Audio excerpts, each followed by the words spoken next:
رب اجعلني مقيم الصلاة ومن ذريتي ربنا وتقبل دعاء. بسم الله. Assalamualaikum warahmatullahi wabarakatuh. Innal hamdalillah nahmaduhu wa nasta'inuhu wa nastaghfiruh. Wa na'udzu billahi min syururi anfusina wa min sayyiati a'malina. May yahdihillahu fala mudilla lahu wa may yudlil fala hadiya lahu. Asyhadu an la ilaha illallah wahdahu la syarika lahu wa asyhadu anna Muhammadan abduhu wa rasuluh. Allahumma salli wa sallim wa barik ala nabiyyika wa rasulika Muhammadin wa ala alihi wa ashabihi wa man sara ala nahjihi wa iqtafa atharahu ila yaumil qiyamah. Ikhwani wa akhwati fid din, azanallahu jami'an.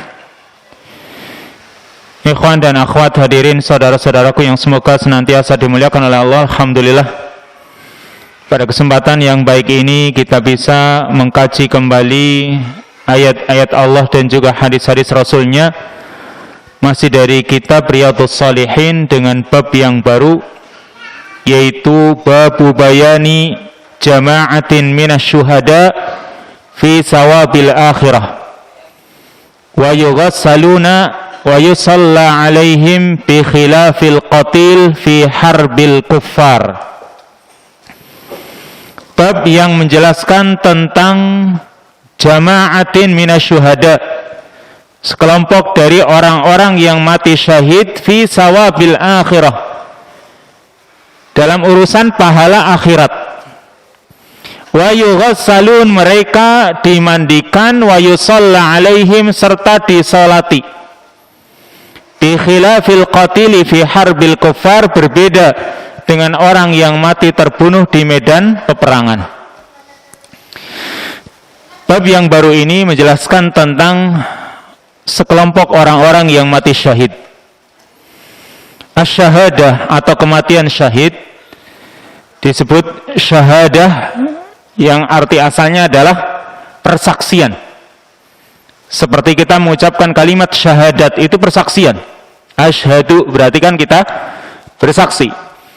Maka kematian syahid atau syahadah itu juga maksudnya bahwa orang yang mati, orang yang meninggal tersebut dipersaksikan oleh Allah Subhanahu wa ta'ala dan para malaikatnya bil jannah, dengan surga untuknya, sehingga dia disebut syahid, yaitu yang disaksikan, karena Allah dan para malaikatnya menyaksikan surga untuknya. Dan yang namanya asy-syahadah atau kematian syahid ini memiliki kedudukan yang tinggi, perkara yang paling mulia, karena pemiliknya di sisi Allah Subhanahu wa ta'ala akan mendapatkan pahala yang besar, akan mendapatkan balasan yang banyak, beserta mereka juga memiliki kedudukan yang tinggi di sisi Allah Subhanahu wa ta'ala. Maka yang namanya syahadah atau kematian syahid itu ada 3 macam. Sebelum kita masuk pada hadisnya, yang namanya syahid itu ada 3 macam. Yaitu yang pertama syahadatul dunya wal akhirah. Yang kedua syahadatul dunya, dan yang ketiga syahadatul akhirah. Yang pertama syahid dunia akhirat,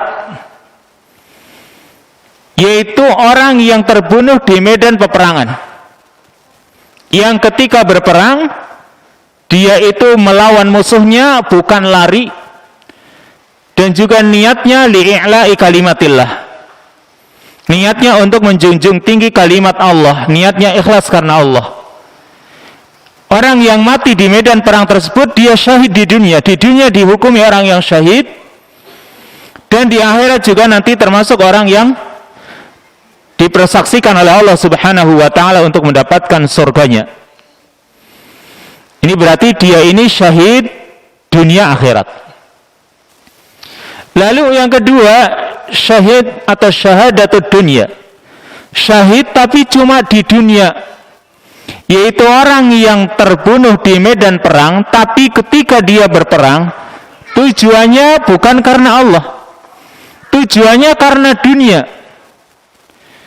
Mungkin karena ingin mendapatkan ghanimah, atau mungkin ingin mendapatkan sebutan baik, pujian-pujian orang, lalu dia terbunuh. Maka dia mendapatkan syahid, predikat syahid di dunia. Ya, tapi dia di akhirat tidak mendapatkan pahala apapun. Berarti cuma syahid di dunia. Di dunia dikatakan dia mati syahid. Tapi di akhirat orang yang seperti ini, ya, dan kita juga tidak tahu karena masing-masing orang itu yang tahu tentang isi hatinya ya dia dengan Allah Subhanahu wa ta'ala. Kalau dia niatkan karena untuk mencari dunia, pujian manusia, karena ria, berarti dia tidak mendapatkan pahala di akhirat, sehingga dia disebut syahadatul dunia. Lalu yang ketiga, syahadatul akhirah, syahid di akhirat atau syahid akhirat, ya, yaitu yang sedang dibahas dalam pembahasan ini. Orang-orang yang di dunia hukumnya tidak seperti orang-orang yang mati syahid di medan perang, tapi mereka nanti bisa mendapatkan pahala seperti orang-orang yang mati syahid. Jadi ini ya, orang-orang yang hukumnya syahid tapi di akhirat, karena mereka nanti mendapatkan balasan persaksian surga di akhirat. Sedangkan di dunia mereka itu dianggap seperti mayit biasa, seperti jenazah kaum muslimin. Makanya di sini ya, fi sawabil akhirah, bayanu jama'atin minasyuhada fi sawabil akhirah, penjelasan tentang sekelompok orang-orang yang mati syahid di akhirat.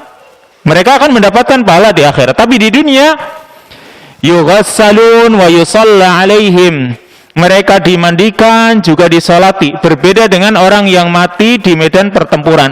Mereka tidak, orang yang mati di medan pertempuran itu tidak dimandikan dan tidak disolati. Walaupun juga ada sebagian ulama yang mengatakan mereka dimandikan pula, karena ada riwayat yang lain. Intinya berbedalah orang-orang yang mati syahid ini, yang disebut syahadatul akhirah. Ini mereka mati syahid, tapi di akhirat hukumnya seperti orang-orang yang mati syahid. Di dunia sama seperti kematian biasa, sehingga dimandikan, disolati. Hadis yang pertama. Nah, hadis yang ke-1353. Iqra.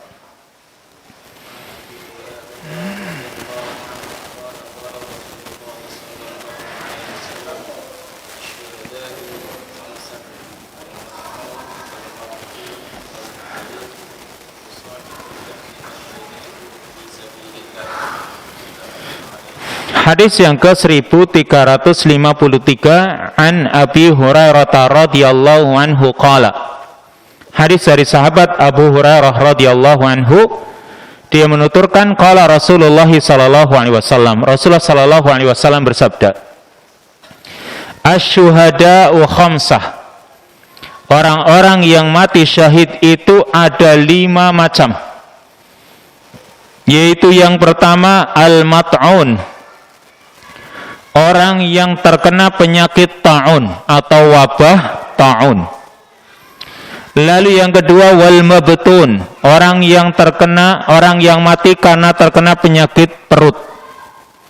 Wal gharik, orang yang mati karena tenggelam. Wa sahibul hadmi, orang yang tertimpa reruntuhan atau bangunan. Serta yang kelima wasyahidu fi sabilillah, orang yang mati syahid di jalan Allah. Muttafaqun alaih. Hadis ini disepakati oleh Bukhari dan Muslim. Tadi sudah saya terangkan, ini bab yang menjelaskan tentang syahadatul akhirah. Maka siapa mereka? Orang yang di dunia dihukumi seperti orang biasa, tapi nanti di akhirat mereka adalah orang-orang yang disebut syahid, Ini kata Nabi SAW, asyuhada'u khamsah. Orang yang mati syahid itu ada 5 macam. Tapi 5 di sini bukan berarti cuma dibatasi 5. Karena nanti di hadis lain juga masih banyak yang lain. Maka ada di sini, bilangan di sini bukan sebagai pembatasan, hanya 5 saja tidak. Tapi juga masih banyak yang lain. Dari 5 yang disebutkan di hadis ini, yang pertama al-mat'un, orang yang terkena penyakit ta'un, orang yang mati karena penyakit ta'un. Penyakit ta'un itu wabah, ya, wabah ta'un, atau disebut juga al-mautul aswad, kematian yang menjadikan orang itu matinya hitam. Kalau kita lihat dari sisi kedokteran itu namanya Yersinia pestis, itu karena penyakit pes, itu ta'un. Jadi penyakit pes yang kalau kita lihat itu ketika orang meninggal itu jari-jarinya hitam, berarti dia terkena penyakit ta'un itu atau pes. Walaupun hakikatnya yang namanya ta'un itu wabah secara umum. Jadi yang mengatakan ta'un itu adalah wabah yang menimpa manusia.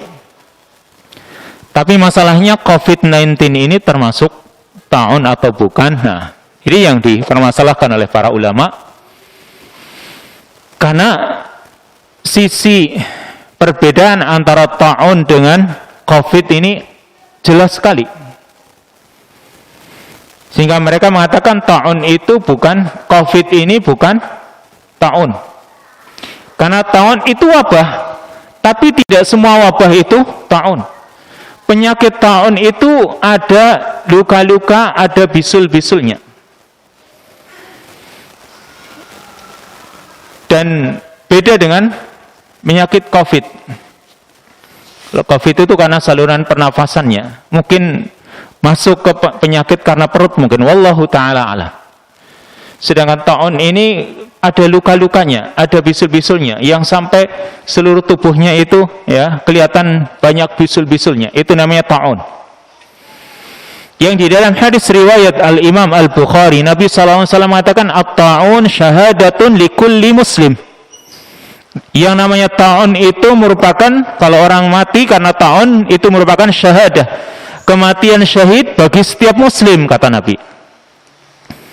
Juga di dalam riwayat Imam Al-Bukhari dari sahabat Aisyah radhiyallahu anha, dia pernah bertanya kepada Nabi SAW tentang ta'un. Kata beliau, Nabi SAW menjawab, innahu kana adaban yab'asuhu Allahu ala man yasha, faja'alahu Allahu rahmatan lil mu'minin. Bahwasanya ta'un itu menjadi adab. Ta'un itu adalah adab yang Allah kirimkan, yang Allah berikan kepada orang-orang yang dia kehendaki. Tapi Allah jadikan ta'un itu sebagai rahmatan lil mu'minin, sebagai rahmat bagi orang-orang yang beriman. Kata Nabi, falaysa min 'abdin yaqa'u ta'un fayamkusu fi baladihi sabiran ya'lamu annahu lan yusibahu illa ma kataballahu lahu illa kana lahu misla ajri syahid. Karena kata Nabi, tidaklah setiap hamba, tidaklah seorang hamba yang terkena penyakit ta'un lalu dia tetap berada di negerinya, tidak kemana-mana, sabiran, dengan sabar, ya'lamu annahu lan yusibahu illa ma kataballahu lahu, dan dia sadar bahwa dia tidak akan terkena penyakit tersebut kecuali memang itu sudah dituliskan oleh Allah Subhanahu wa taala untuknya. Ini seorang muslim. Illa kana lahu misla ajri syahid, melainkan dia akan mendapatkan pahala seperti pahala orang yang mati syahid. Ini kata Nabi sallallahu alaihi wasallam tentang masalah ta'un. Kemudian yang kedua, wal mabtun, orang yang mati karena penyakit perut. Jadi semua penyakit apapun, ini bersifat umum. Bisa mungkin karena diare, yang kalau diare sudah akut bisa saja menyebabkan orang itu jadi meninggal dunia, atau mungkin karena penyakit liver, atau mungkin yang lain. Pokoknya ini sifatnya umum kata para ulama. Lalu yang ketiga wal gharik, orang yang mati karena tenggelam. Jadi orang yang mati karena tenggelam, dia disebut syahid. Tapi masing-masing juga harus dibedakan, ini tenggelamnya kenapa? Karena maksiat bukan, kan gitu. Tenggelamnya karena bencana misalnya, terkena tsunami lalu tenggelam oleh ombak yang ada, maka itu tenggelam betulan. Tapi mungkin saja orang ada yang sedang melakukan maksiat lalu tenggelam, maka masing-masing beda-beda, dan nanti Allah Subhanahu wa ta'ala bangkitkan sebagaimana keadaan ketika mereka mati. Maka kalau matinya sedang melakukan maksiat, naudzubillah, walaupun tenggelam, maka tidak bisa dia mendapatkan kematian syahid. Dan berikutnya wasahibul hadmi, orang yang mati karena tertimpa reruntuhan, atau mungkin bangunan, atau mungkin pohon. Jadi mati karena tertimpa benda berat, apapun yang menimpanya sehingga dia pun jadi mati. Dan ini juga sifatnya umum. Kemudian wasyahidu fi sabilillah, orang yang mati di jalan Allah, orang yang mati syahid di jalan Allah. Dan yang terakhir ini, yang kelima ini, yang tidak dimandikan dan tidak dikafani. Berbeda dengan sebelumnya tadi, yang mati karena penyakit taun, yang mati karena penyakit perut, kemudian karena tenggelam, serta karena tertimpa reruntuhan, maka semua itu dimandikan dan dikafani, disolati. Sedangkan yang mati syahid, yang mati di medan perang, maka tidak dimandikan dan tidak dikafani serta tidak disolati. Dikafani dengan pakaian yang mereka ada seperti itu. Demikian kesimpulan dari hadis ini. Yang pertama, asyuhada'u salah satu aqsam. Orang-orang yang mati syahid itu tadi ada 3 macam. Ada syahadatu dunia wal akhirah, syahadatul akhirah atau syahadatul dunia, kemudian syahadatul al-akhirah. Kemudian syahadatul akhirah wahum man dzukir wahum yu'tuna fil akhirati ajru syuhada wa la tajri alaihim ahkamu syuhada fid dunya bal yughassalun wa yukaffanun wa yusalla alaihim. Orang-orang yang mati syahid yang disebut dengan syahadatul akhirah tadi, orang-orang yang disebutkan, mereka nanti di akhirat diberi pahala seperti pahalanya orang-orang yang mati syahid di medan perang. Tetapi tidak berlaku pada mereka ini hukum-hukum orang yang mati syahid di dunia dan di akhirat. Karena mereka dimandikan, dikafani, dan disolati. Jadi kematian ini disebut juga syahid.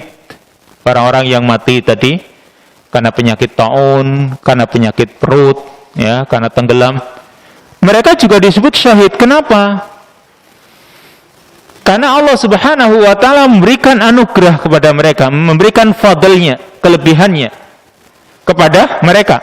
Karena sebab, kata para ulama, karena sebab beratnya kematian ini.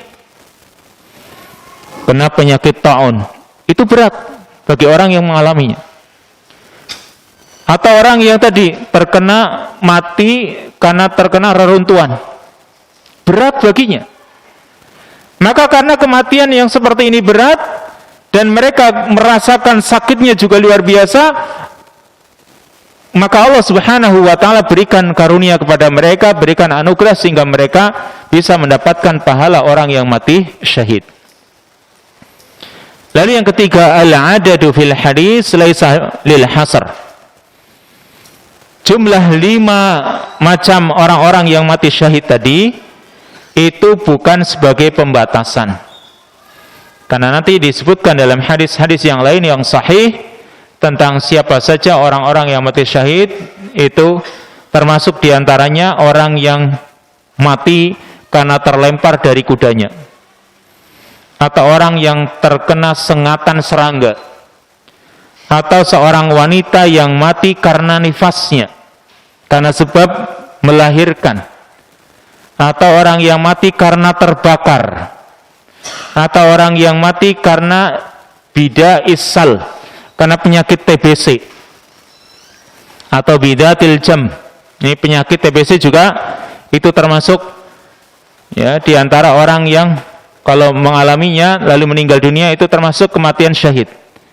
Waman qutila duna madlamatihi, atau orang yang terbunuh karena dia membela kezaliman dalam urusan jiwa, kehormatan dan hartanya.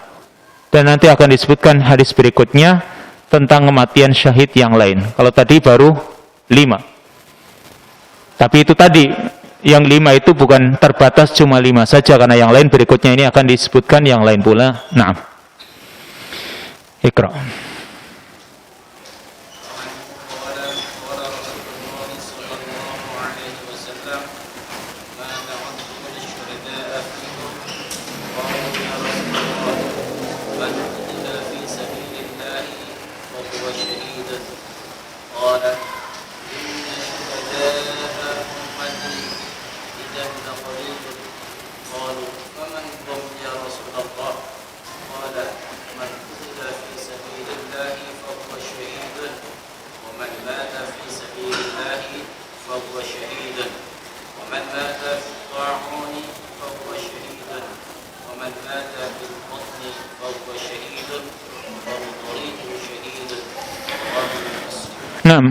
Hadis yang ke-1354 wa anhu ay an Abi Hurairah. Hadis dari sahabat Abu Hurairah pula, qala, dia menuturkan, qala Rasulullah sallallahu alaihi wasallam, Rasulullah sallallahu alaihi wasallam bersabda, ma ta'udduna syuhada'a fikum, apa yang dimaksud orang-orang yang mati syahid di antara kalian? Jadi Nabi SAW bertanya kepada para sahabat, menurut kalian orang-orang yang mati syahid itu yang kayak apa? Ini maksud Nabi bertanya untuk mengajarkan ilmu, supaya nanti ketika orang ditanya itu tidak bisa menjawab, dia akan perhatian. Dan itu uslub ta'lim Rasul sallallahu alaihi wasallam. Model pengajaran Rasul sallallahu alaihi wasallam itu bermacam-macam. Salah satu modelnya seperti ini. Bertanya sebelum menyampaikan, beliau bertanya dulu. Ketika yang ditanya itu tidak bisa menjawab atau mungkin masih belum terbayang, maka dia akan perhatikan apa yang akan disampaikan oleh Rasul sallallahu alaihi wasallam. Dan seperti itu pula seorang guru. Kadang dia tanya dulu kepada murid-muridnya, kalian tahu yang namanya ini? Tidak, misalnya. Maka ketika mau diterangkan, mereka perhatian dulu, si apa? Ketika mereka nggak bisa menjawab, maka serasa saya butuh mengetahui ini apa. Sehingga itu yang ditanyakan oleh Nabi SAW. Ma ta'udduna syuhada'a fikum, apa yang dimaksud orang-orang yang mati syahid di antara kalian? Orang yang mati syahid di antara kalian itu yang kayak apa? Qalu, mereka pun menjawab, ya Rasulullah, man qutila fi sabilillah fahuwa syahid.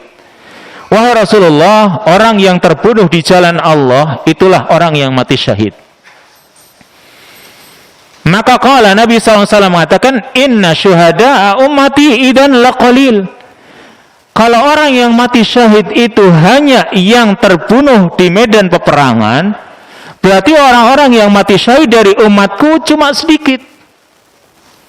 Apalagi kalau misalnya dunia ini gak ada peperangan, gak ada kaum muslimin yang berperang misalnya.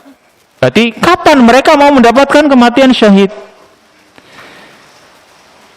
Gak mungkin mereka itu bisa mendapatkan kematian syahid kalau tidak ada peperangan. Kalau yang namanya syahid itu tadi orang yang hanya terbunuh di medan peperangan saja. Akhirnya qalu, mereka para sahabat bertanya, faman hum ya Rasulullah, kalau begitu siapa mereka wahai Rasul? Kalau memang bukan hanya orang yang mati di medan peperangan, lalu siapa wahai Rasul? Qala, Nabi SAW bersabda, man qutila fi sabilillah fahuwa syahid.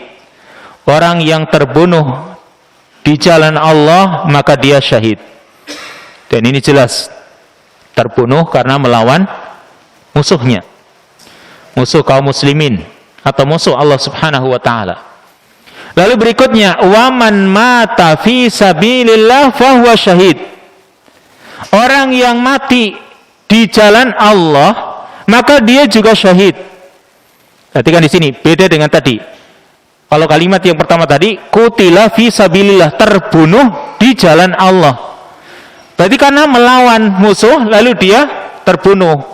Kalau sekarang mati, meninggal dunia, bukan karena melawan musuh, tapi dia meninggalnya di jalan Allah Subhanahu wa taala. Dan kalimat fi sabilillah ini sifatnya umum, ai fi sabilil khair. Di jalan kebaikan, maka umum ini. Perkara-perkara yang sifatnya itu adalah jalan-jalan menuju kebaikan, baik perkara yang wajib atau perkara yang sunnah. Misalnya orang sedang sholat, meninggal dunia. Orang sedang baca Quran, sedang zikir, meninggal dunia. Atau orang yang sedang taklim, dikira ngantuk di belakang, ternyata mati. Maksudnya mungkin tidur. Maksudnya mati betulan di sini. Kalau misalnya dia itu benar-benar taklim terus meninggal dunia, ini bukan mati karena tidur, bukan. Walaupun sama-sama orang yang tidur juga mati namanya. Tapi maksudnya adalah orang yang benar-benar meninggal dunia lalu dia ketika dia sedang taklim, itu namanya orang mati syahid. Tapi jangan berharap semoga lah saya tidur terus semoga mati. Walaupun itu termasuk kematian syahid. Jadi kata para ulama, kullu amalin khalisin salaka bihi tariqat taqarrub ila Allah taala bi ada'il faraid wan nawafil wa anwa'it tatawwu'at. Yang namanya sabilul khair atau fi sabilillah tadi, semua amalan yang ditempuh oleh seorang hamba dalam rangka mendekatkan diri kepada Allah taala, untuk menunaikan kewajiban-kewajiban atau perkara-perkara yang sunnah dan bentuk kebaikan-kebaikan yang lain, itu namanya fi sabilillah. Orang meninggal dunia, dia menuju tempat kerjanya, memang dia ketika bekerja dia niatkan karena Allah, maka dia juga syahid ini. Walaupun dia ke tempat pekerjaannya mencari nafkah, mencari ma'isyah, tapi dia niatkan karena Allah Subhanahu wa taala, berarti itu juga fi sabilillah. Berikutnya, wa man mata fit ta'un fahuwa syahid. Orang yang mati karena penyakit ta'un, maka dia juga mati syahid. Dan ini tadi sudah dijelaskan. Lalu wa man mata fil batan fahuwa syahid. Orang yang meninggal dunia karena penyakit perut, maka dia juga mati syahid.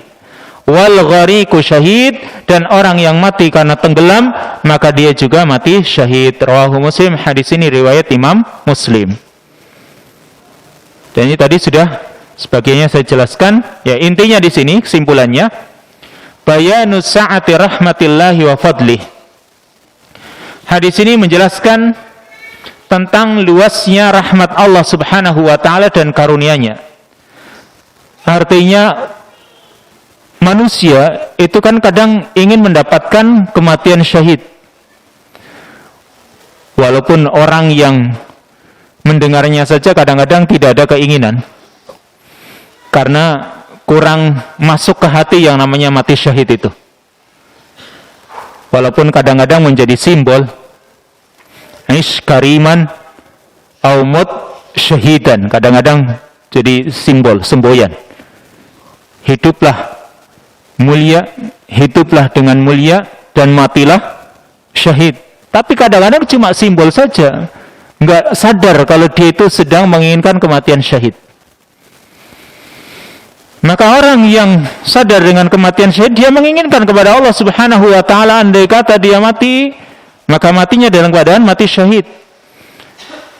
Yang kalau mati syahid itu cuma di medan peperangan, maka enggak mungkin dia mendapatkannya, sehingga Allah Subhanahu wa taala maha mulia atau maha luas rahmatnya Allah, maha luas karunia-Nya, Allah pun berikan kematian syahid dari jalan yang lain. Yang kedua, inayatullahi bihadhil ummah, perhatian Allah kepada umat ini.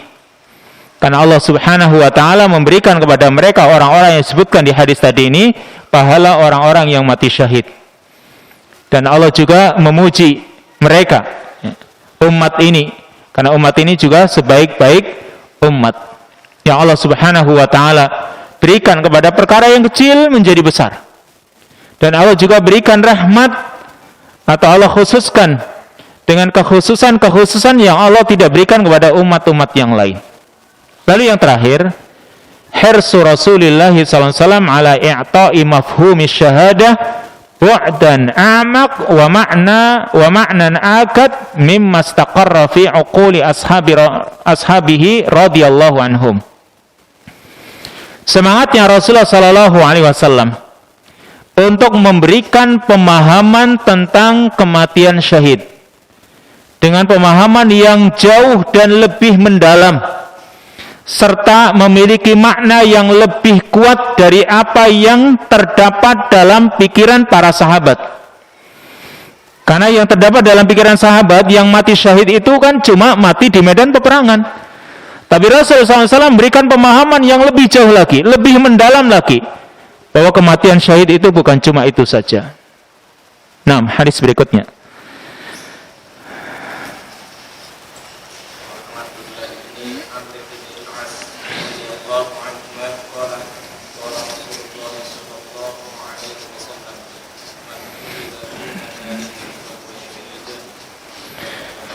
Hadis yang ke-1355. Wa an Abdullah bin Amr bin al-As radhiyallahu anhuma qala. Hadis dari Abdullah bin Amr bin As radhiyallahu anhuma qala, dia menuturkan, qala Rasulullah sallallahu alaihi wasallam, Rasulullah sallallahu alaihi wasallam bersabda, man qutila duna malihi fahuwa syahid. Barang siapa yang terbunuh karena membela hartanya, barang siapa yang terbunuh karena membela hartanya, fahuwa syahid, maka dia adalah orang yang mati syahid. Perhatikan di sini, Islam itu sangat menjaga 5 perkara pokok yang dimiliki oleh manusia.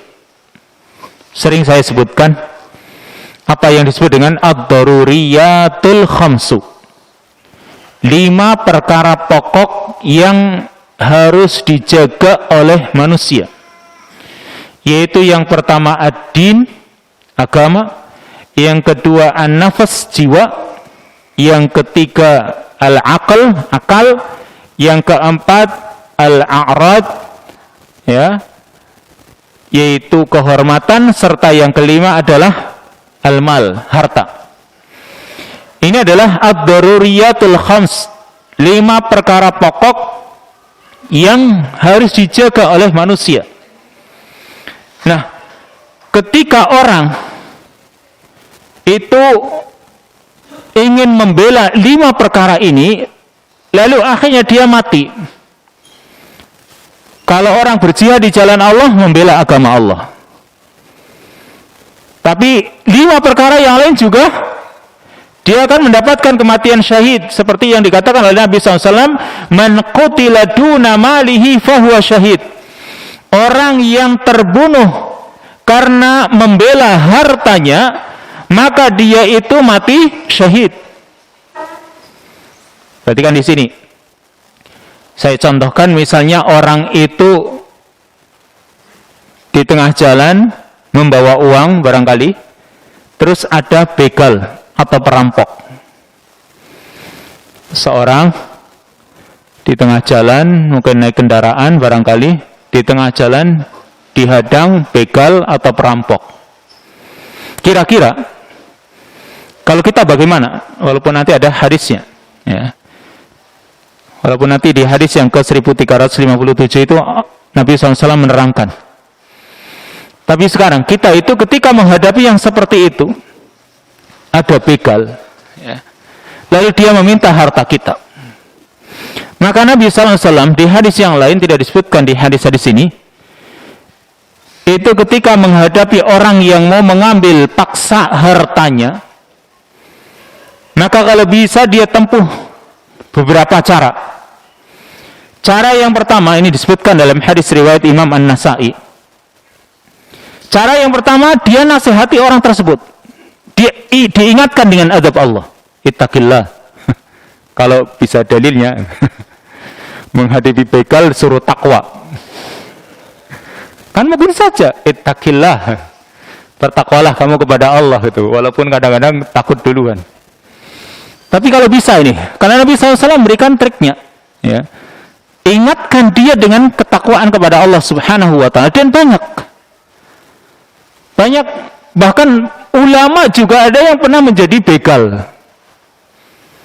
Siapa namanya? Ada ulama yang terkenal, ya, dia itu dulu pernah menjadi begal, lalu dia tobat dan jadi ulama. Ini seorang penyamun begal, lalu dia tobat jadi ulama. Kira-kira antum gimana nih? Enggak pernah jadi begal, kapan jadi ulama nih? Ini seorang begal saja taubat terus belajar jadi ulama. Ingatkan dia dengan ketakwaan kepada Allah Subhanahu Wa Taala. Kalau dia mau, kalau nggak mau gimana? Yang kedua, yaitu minta bantuan kepada orang-orang yang ada di sekitar, kepada kaum muslimin yang ada di sekitarnya. Itu kalau ada. Kalau nggak ada gimana? Kalau nggak ada, minta bantuan kepada penguasa barangkali. Kepada penguasa, kalau misalnya sudah kadang diambil, minta bantuan kepada penguasa.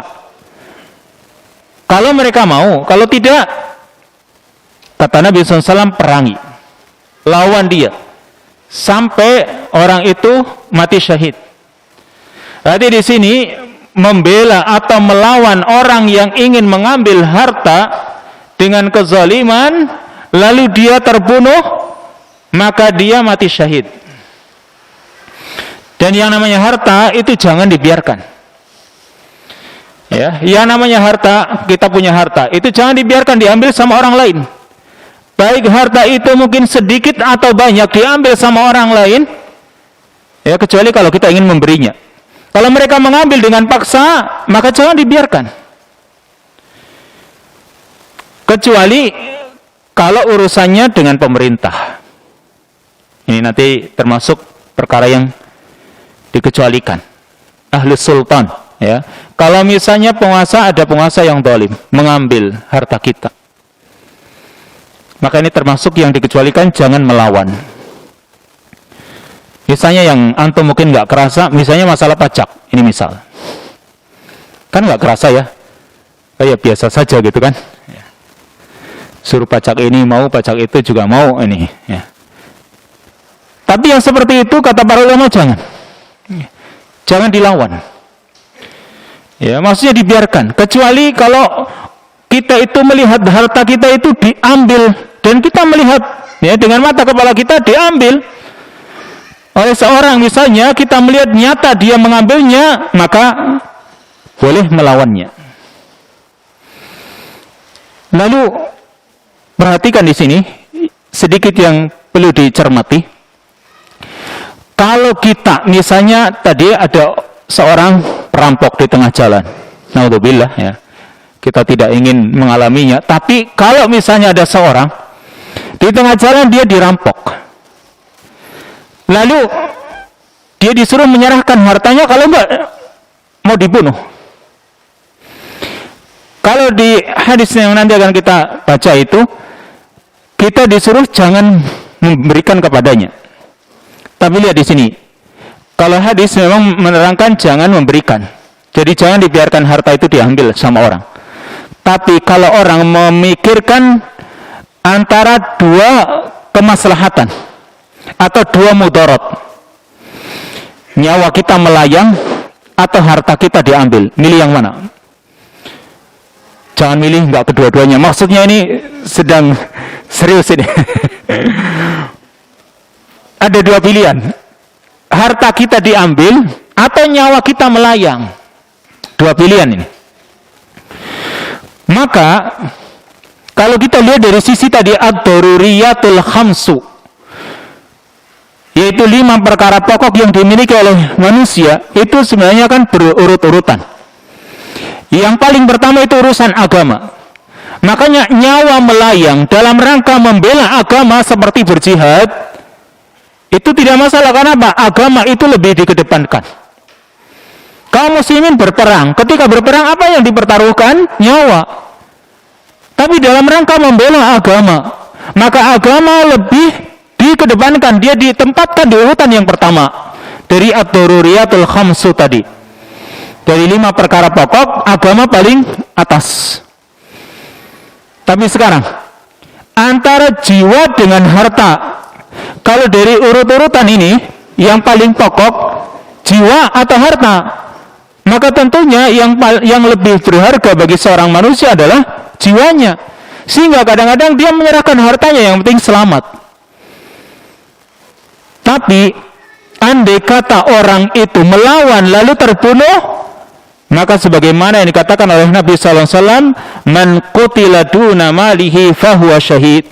Orang yang terbunuh karena membela hartanya, maka dia itu mati syahid. Yang kesimpulan dari hadis ini, ada 2 kesimpulan. Yang pertama, lirrajuli an yadfa'a man arada akhdha malihi aw syai'an minhu dzulman. Seorang itu boleh membela atau melawan orang yang ingin mengambil hartanya dengan kezaliman. Jadi boleh dia melawan. Tapi dikecualikan di sini, jumhur mengecualikan, atau jumhur ahlul hadis mengecualikan as-sultan al-jair, penguasa yang zalim. Karena terdapat asar-asar atau hadis-hadis yang memerintahkan kita supaya bersabar menghadapi kezaliman penguasa dan tidak membangkang mereka, tidak melawan mereka, apalagi mengkudeta. Itu perkara yang diharamkan dalam Islam. Kemudian yang kedua, idza qutila as-sa'il fala qawat wala diyata 'ala al-qatil li'annahu law qutila kana syahidan fanafa 'anhu al-isma jumlatan wa tafsila. Jika seorang begal atau perampok itu dibunuh, maka orang yang membunuhnya ini tidak diqisas, tidak pula membayar diat. Ya, orang yang membunuhnya ini tidak diqisas, tidak pula membayar diat, karena andai kata dia juga terbunuh, maka dia mati syahid. Berarti ditiadakan dari orang yang membunuh ini dosa. Andai kata dia terbunuh, dia mati syahid, ya, karena dia tidak berdosa. Sedangkan yang berdosa itu yang membegal atau yang merampok. Maka karena ditiadakan dosa darinya, berarti ditiadakan dosa ini jumlatan wa tafsila, baik secara umum atau secara terperinci, secara detail di sini. Itu maksudnya, kalau dia tadi dikatakan kalau meninggal mati syahid, berarti kan dosa-dosanya diampuni, ya. Maka ketika dia bisa membunuhnya, maka dia pun tidak diqisas karena dia tidak bersalah. Bahkan dia bisa mendapatkan pahala karenanya. Wallahu ta'ala alam. Lanjut. Hadis yang ke-1356.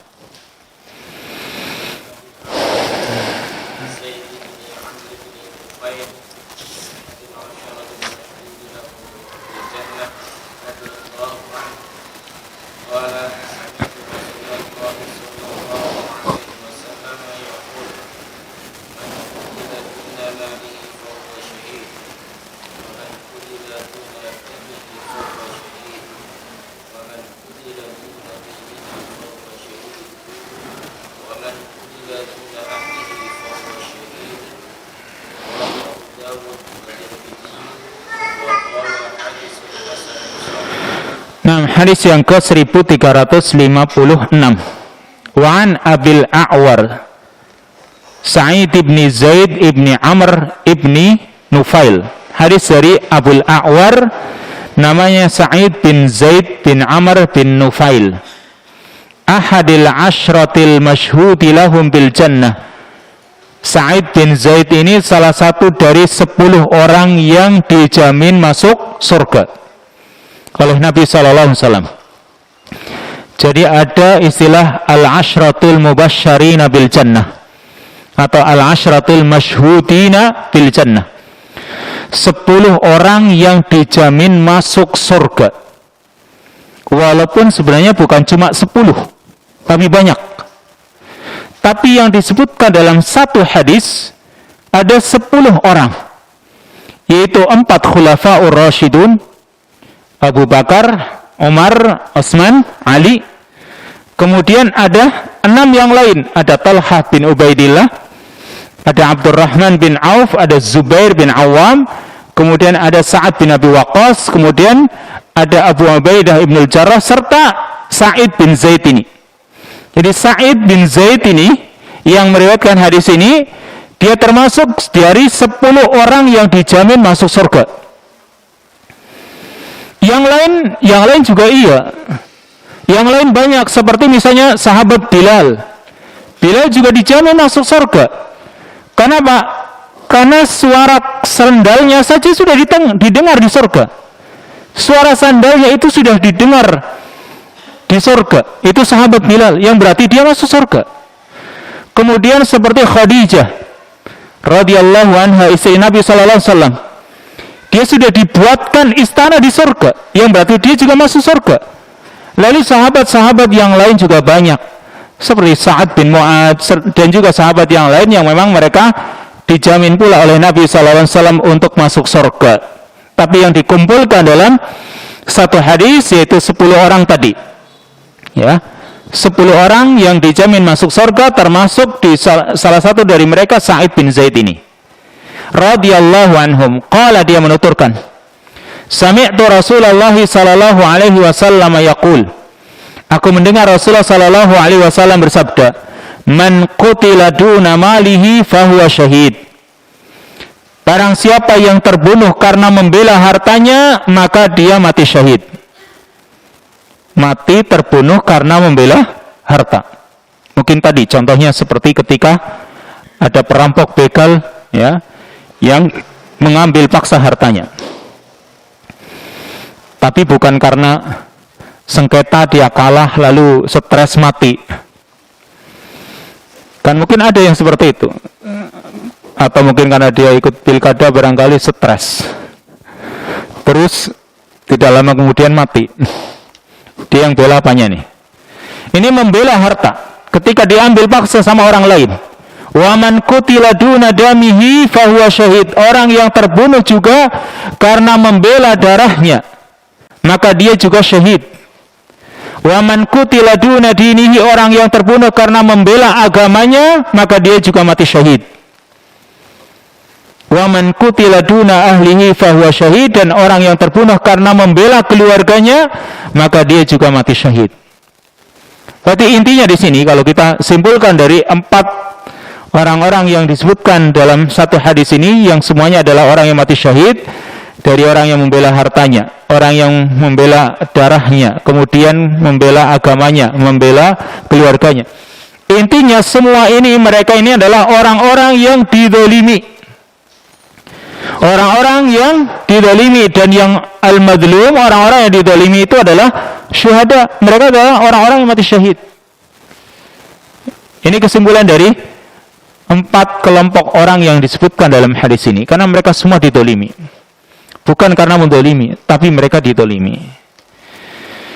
Yang kesimpulannya, jawazud difa' anid din wal mal wan nafas wal 'ird. Bolehnya orang membela agama, harta, jiwa, dan kehormatan. Kemudian man qutila duna wahidatin minha fahuwa syahid. Orang yang mati terbunuh karena membela salah satu dari keempat perkara ini, maka dia mati syahid. Dan Islam sangat menjaga 5 perkara pokok yang dimiliki oleh manusia. Nah, satu lagi hadis.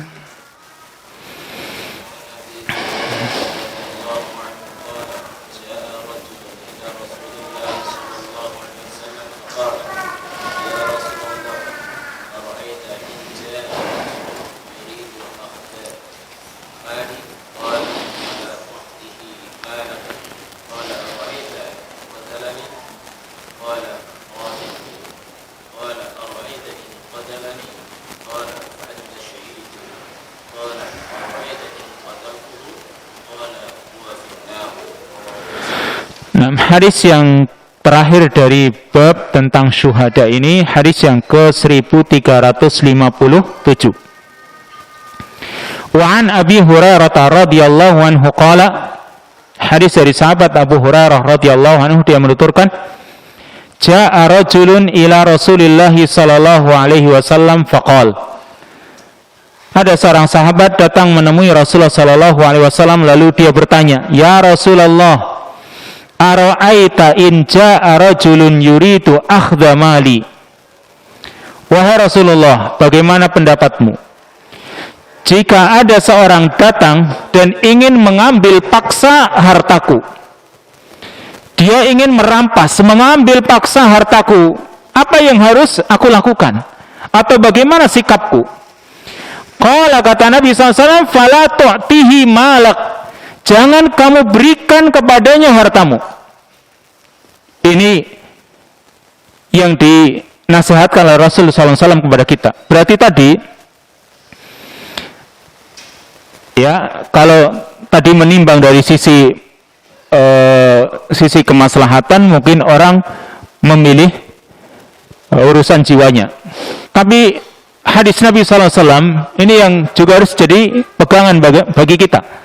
Kata Nabi SAW, kalau ada orang yang mau mengambil paksa hartamu, jangan kamu berikan hartamu kepadanya. Perhatikan di sini kata para ulama, ya. Orang ini disuruh jangan memberikan, bukan karena dia menimbang harta itu lebih baik dari jiwanya. Dan Nabi SAW juga bukan seperti itu. Bukan berarti dia menimbang kalau begitu menurutnya harta lebih baik dari jiwa. Tapi karena orang ini ingin menjaga kehormatan dirinya dan kemuliaannya. Jadi menghadapi perampok tentunya dia tidak ingin kehormatan dirinya begitu diinjak-injak oleh orang-orang yang ingin mengambil paksa hartanya. Walaupun ada sebagian ulama yang mengatakan seperti ini. Kalau di tempat tersebut ma'ruf, urusan jiwa bagi mereka itu perkara yang yang sepele. Kan mungkin terkenal di situ, orang itu kalau lewat di situ kadang pulang tinggal nama saja. Ini misal sebuah daerah yang rawan misalnya. Nah, dan orang kalau dari situ biasanya tinggal pulang cuma nama saja. Maka kalau yang namanya jiwa itu dianggap sepele, maka kita pun harus melawan mereka. Atau kita itu jangan urusan jiwa kita itu dianggap sepele oleh mereka. Tapi yang jelas di sini Nabi SAW mengatakan fala tu'tihi malak. Jangan kamu berikan hartamu kepadanya. Karena orang yang didolimi itu punya kekuasaan atas orang yang mendoliminya. Apa kekuasaannya? Yaitu dengan membela diri. Ini kekuasaan yang Allah berikan kepada orang yang didolimi, yaitu supaya dia bisa membela dirinya. Maka jika membela dirinya tidak mungkin dia lakukan kecuali dengan harus melawannya, maka silahkan. Karena caranya dengan membela dirinya, yaitu dengan melawannya.